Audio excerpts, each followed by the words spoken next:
Hola amigos y amigas de Escuela PCE. En este vídeo vamos a resolver el examen de Historia de la Filosofía de la Convocatoria de España en 2022. La primera parte del examen es una parte de tipo test en la que nos proponen 15 preguntas, de las cuales debemos responder solo 10. En esta primera parte podemos alcanzar hasta 2 puntos. La primera pregunta dice: ¿cuál es la esencia de la sustancia según Aristóteles? Muy bien. Ahora sabéis, Aristóteles, la teoría helemórfica de la sustancia y la forma. Por tanto, la sustancia para Aristóteles es la forma. La 2 dice: según Aristóteles, el cambio se produce con el paso desde la potencia al acto. Como sabéis, el acto y la potencia son dos conceptos claves en Aristóteles para explicar el cambio. Aunque ser se dice de muchas maneras, dice la 3, Aristóteles emplea el término ser fundamentalmente como la sustancia. Para Aristóteles, el ser se identifica con la sustancia. La 4 dice: la fórmula latina credo ut intelligam quiere decir creer para entender, creer o entender, creo sin entender. Es una sentencia, como sabéis, de San Agustín y quiere decir creer para entender. La 5 dice: ¿qué filósofo griego influyó notablemente en Tomás de Aquino? Bueno, como sabéis, es muy sabido que el máximo influyente en la filosofía de Santo Tomás de Aquino fue Aristóteles. La 6, ¿qué significa la expresión kantiana cogito ergo sum? Cuidado con esta pregunta porque lleva trampa. Cogito ergo sum, como sabéis, significa pienso, luego existo. Pero ¿qué sucede? Que esta oración o esta frase no la dijo Kant, sino Descartes. Por tanto, la respuesta correcta sería la C, ninguna de las anteriores. Vamos con la 7. ¿En qué siglo escribió Descartes su método del discurso? Bueno, sabéis que Descartes es un pensador del siglo XVII, pero cuidado, porque la obra de Descartes no se llama exactamente así. La obra de Descartes se llama Discurso del método. Así que cuidado, la respuesta es la C, ninguna de las anteriores. La 8. La tesis fundamental del empirismo cartesiano afirma que el conocimiento procede de la experiencia, solo a través del yo puede deducirse la verdad y ninguna de las anteriores. La respuesta correcta sería ninguna de las anteriores, puesto que Descartes no es un filósofo empirista, sino racionalista. 9. Según Hume, la idea de causa no procede de ninguna impresión y no es más que un mecanismo de la mente del sujeto. Procede de una impresión que sucede a otra impresión y ninguna de las anteriores. Sabéis que que Hume niega la causalidad y la conexión necesaria. Por tanto, es la A. No procede de ninguna impresión y no es más que un mecanismo de la mente del sujeto. La 10. ¿En qué consiste el giro copernicano empirista? En la importancia del sujeto para el conocimiento, en la importancia de la ciencia para el conocimiento y ninguna de las anteriores. Bueno, esta pregunta es un tanto ambigua, un tanto complicada, porque el giro copernicano es un concepto introducido por Kant que tiene que ver con el empirismo, pero Kant utiliza el giro copernicano para postular su idea del idealismo trascendental, en el que efectivamente en la importancia del sujeto para el conocimiento. El sujeto es importante, no solo la experiencia, como en el empirismo. Por tanto, aunque tenga que ver con el empirismo, vamos a marcar ninguna de las anteriores porque se relaciona más con Kant y con el idealismo trascendental. La filosofía de Marx surge como desarrollo del Hegel, socialismo utópico y anarquismo. Bueno, es verdad que Kant tomó algunos conceptos de Hegel, como la dialéctica, para explicar el devenir de la historia, pero viene a ser un desarrollo del socialismo utópico. Un socialismo muy teórico contra el que Kant no estaba del todo de acuerdo porque Kant apostaba mucho más por la acción. La 12. Según Marx, el opio del pueblo es la religión, el poder y la ambición. Marx dirá que es la religión y está ligado con su concepto de alienación, cuando el hombre se enajena y se convierte en algo que no es él mismo. La 13 dice: ¿qué quiere decir Nietzsche con la frase yo soy yo y mi circunstancia?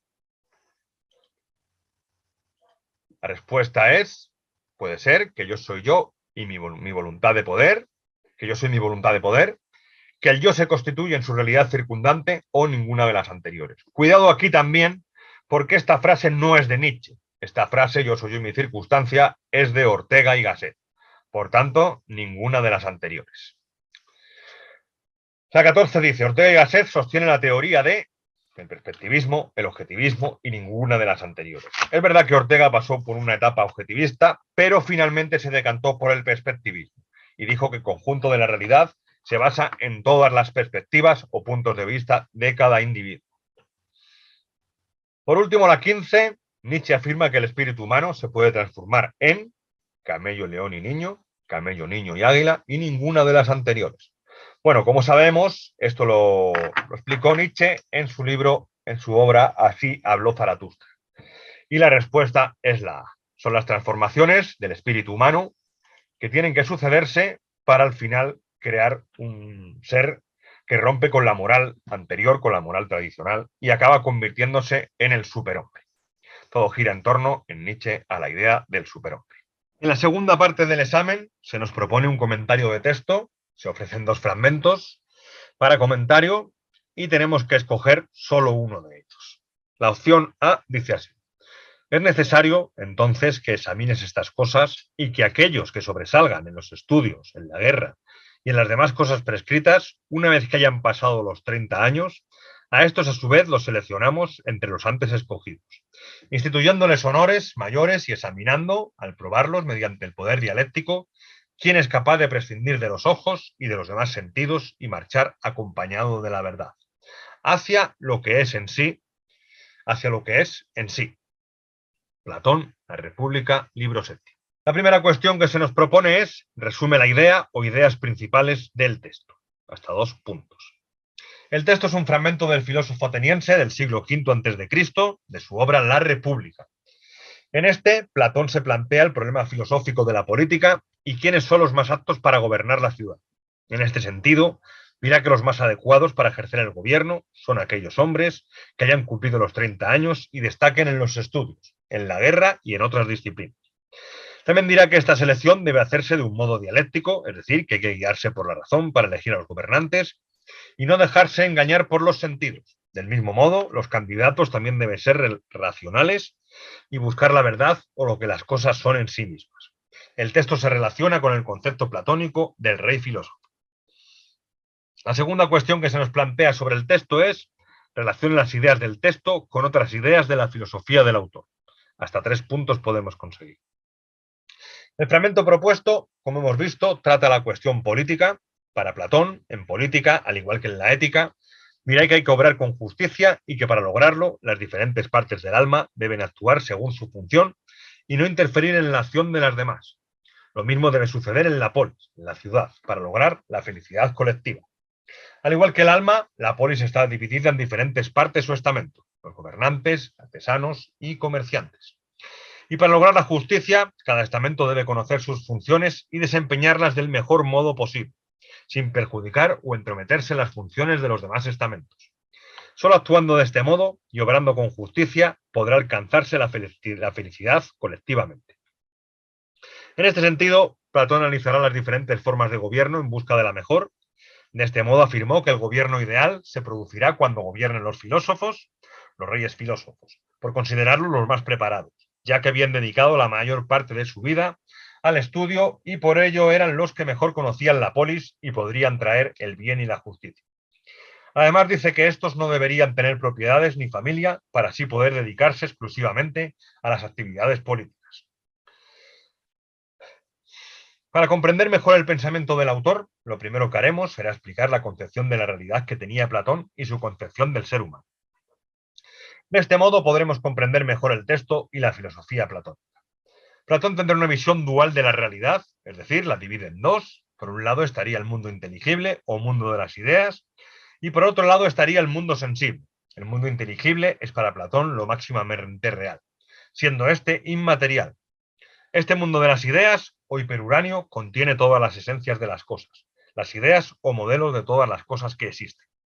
Las ideas son eternas, inmutables, incorruptibles y perfectas. Por el contrario, el mundo sensible es el mundo físico, material, que se puede percibir con los sentidos. Este mundo físico no es el mundo real, sino que es una copia del mundo inteligible, que es el mundo verdadero. Las cosas del mundo sensible son temporales, materiales, físicas, perecederas, cambiantes y corruptibles. Por ejemplo, en el mundo inteligible se encuentra la esencia o idea de árbol. Y en el mundo sensible están todos los árboles físicos, cada uno diferente, pero todos participan de la idea de árbol. Según Platón, existe la figura de un creador llamado Demiurgo, que transforma la materia para crear los objetos del mundo sensible, tomando como modelo las ideas del mundo inteligible. El ser humano también está concebido como una realidad dual, que está compuesto por alma y cuerpo. El alma pertenece al mundo inteligible y el cuerpo pertenece al mundo sensible. El alma está atrapada de forma accidental en un cuerpo físico, pues pertenece al mundo de las ideas y debe regresar a él. Podemos decir que el alma está prisionera en el cuerpo. El alma, antes de encarnarse en un cuerpo físico, es decir, antes de caer del mundo inteligible al mundo sensible, pudo contemplar las esencias de todas las cosas.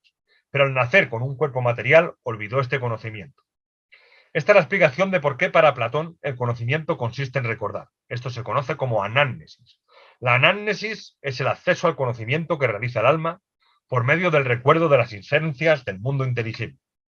Para que el alma pueda llevar a cabo este proceso, Platón propone la dialéctica. Por medio del diálogo, el alma va prescindiendo del conocimiento falso aportado por los sentidos, la doxa.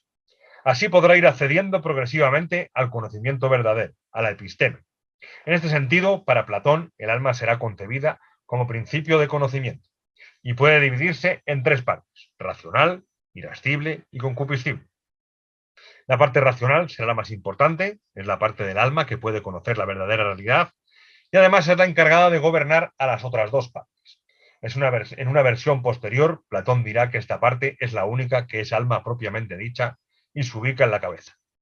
Por otra parte, la parte irascible se ubica en el pecho y es el origen de las pasiones más nobles del alma, como la valentía o el coraje. Está supeditada a la parte racional. Por último, la parte concupiscible se localiza en el bajo vientre y es la fuente de las pasiones más bajas o menos nobles del alma. Esta no siempre se deja gobernar por la parte racional. A grandes rasgos, esta será la teoría del conocimiento de Platón, expresada en sus obras escritas en forma de diálogos. El tercer punto que se nos propone en el comentario es relacione y compare el pensamiento del autor del texto con otro filósofo. Hasta 3 puntos.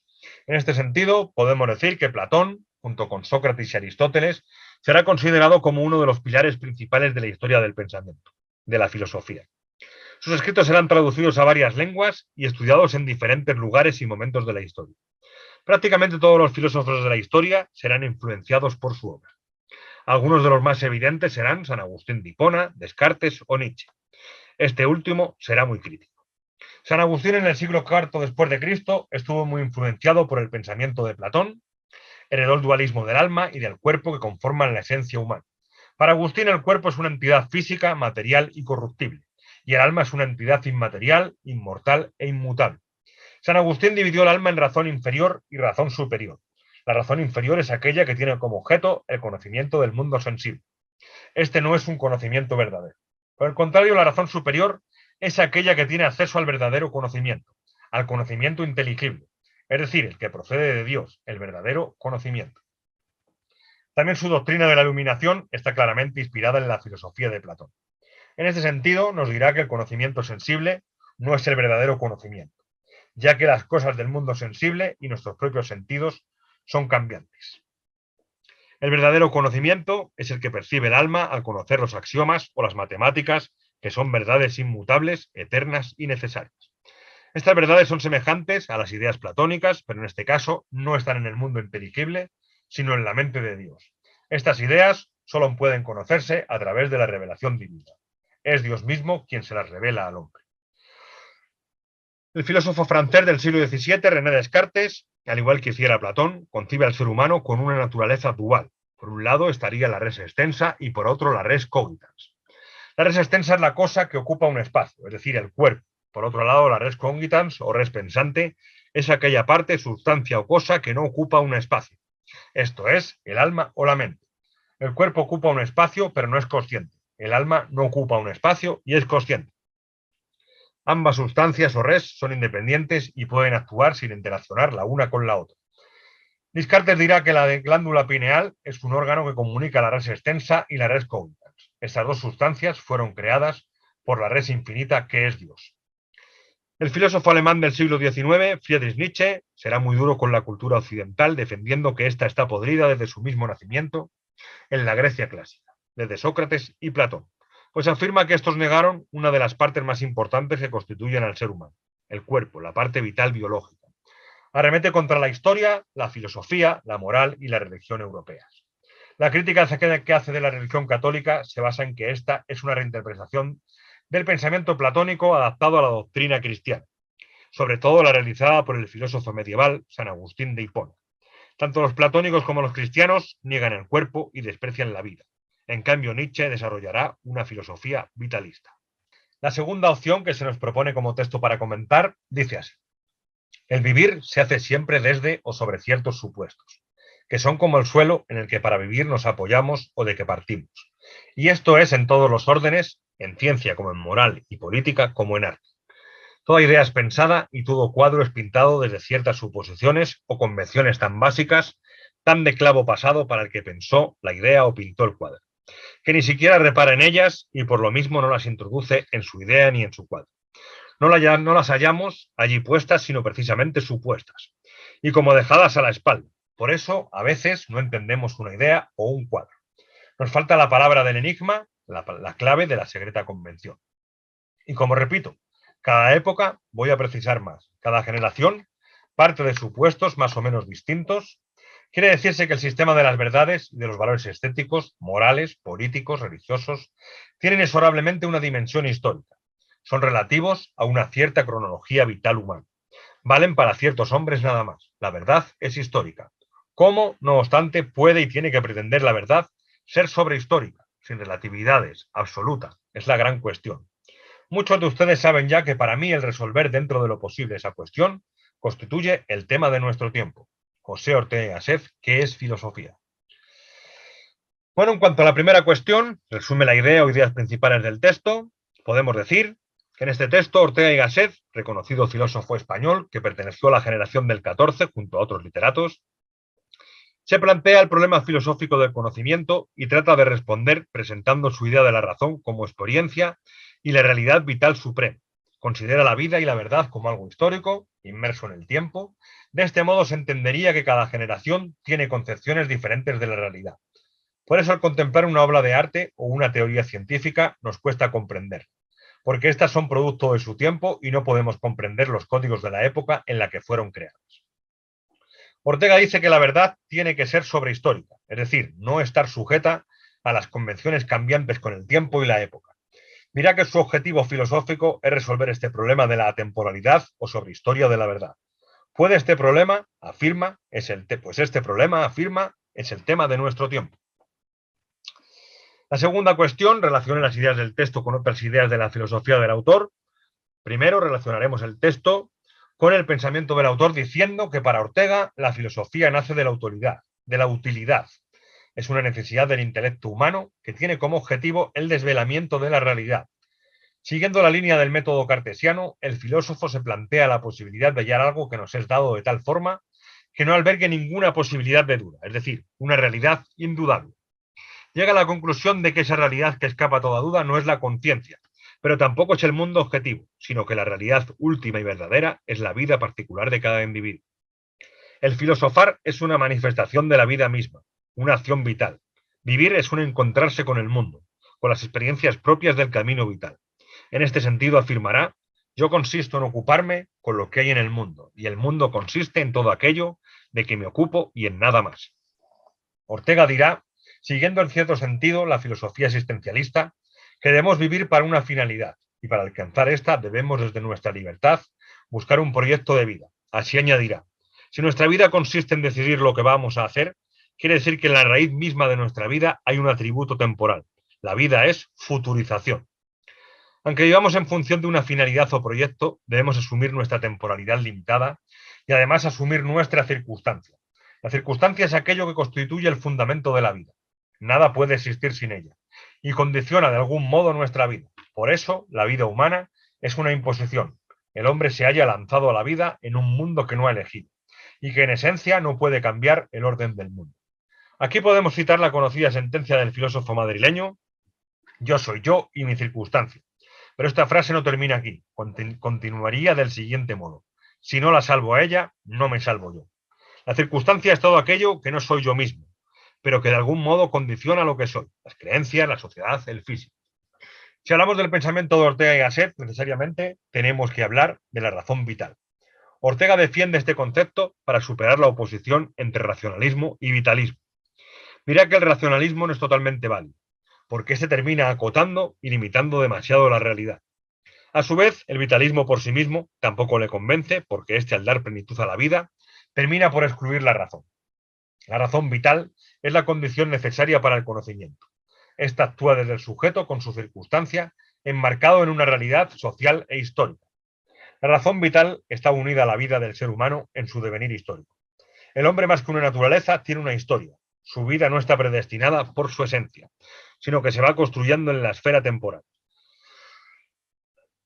El ser humano se halla inmerso entre las cosas y la sociedad y su devenir. Por ello, la razón histórica para Ortega y Gasset es el medio más adecuado para conocer la realidad humana, aunque no el medio definitivo. Para concluir con el pensamiento de Ortega, se nos hace necesario también hablar del perspectivismo. El filósofo considera que la forma más adecuada para acceder al conocimiento, para conocer la verdad, es considerar esta como perspectiva, es decir, que el hombre nunca podrá alcanzar la verdad absoluta. Solo podrá contemplarla desde su propio punto de vista, desde su perspectiva. Cada perspectiva es una imagen única del mundo, única para cada individuo pensante, pero niega que esta sea una visión subjetivista, ya que afirma que más acertado será nuestro conocimiento del mundo cuanto más puntos de vista o perspectiva tengamos en cuenta. Finalmente concluye afirmando que únicamente un ser omnisciente como Dios puede contemplar todas las perspectivas y por consiguiente la verdad absoluta. Por último, el tercer punto, relaciona y compara el pensamiento del autor del texto con otro filósofo. Podemos decir que Ortega dirá que el individuo debe salvar sus circunstancias y no ser masa, sino minoría selecta, que es la parte de la sociedad que hace avanzar la historia. En este sentido, Marx dirá que la historia es la lucha de clases, la lucha entre la clase trabajadora y la clase dominante. Al igual que la minoría selecta, el proletariado debe tomar conciencia de su situación y rebelarse contra esta para poder cambiar su realidad, su circunstancia, e implantar la dictadura del proletariado. Algo parecido afirmaba San Agustín al concebir la historia como la lucha entre la ciudad de Dios y la ciudad terrena, y que la ciudad de Dios debía imponerse sobre la terrena. También podemos relacionar a Ortega con Descartes, pues ambos buscaban una certeza de la cual no se puede dudar. Descartes la encontró con el método cartesiano y su cogito ergo sum, pienso, luego existo. Y Ortega la encontró afirmando que la realidad última y verdadera es la vida particular de cada individuo, es decir, la realidad radical. También se puede relacionar a Ortega con el racionalismo, el idealismo, el empirismo y el vitalismo, pues buscó el modo de conciliar todas estas corrientes por medio del racionalismo y el perspectivismo.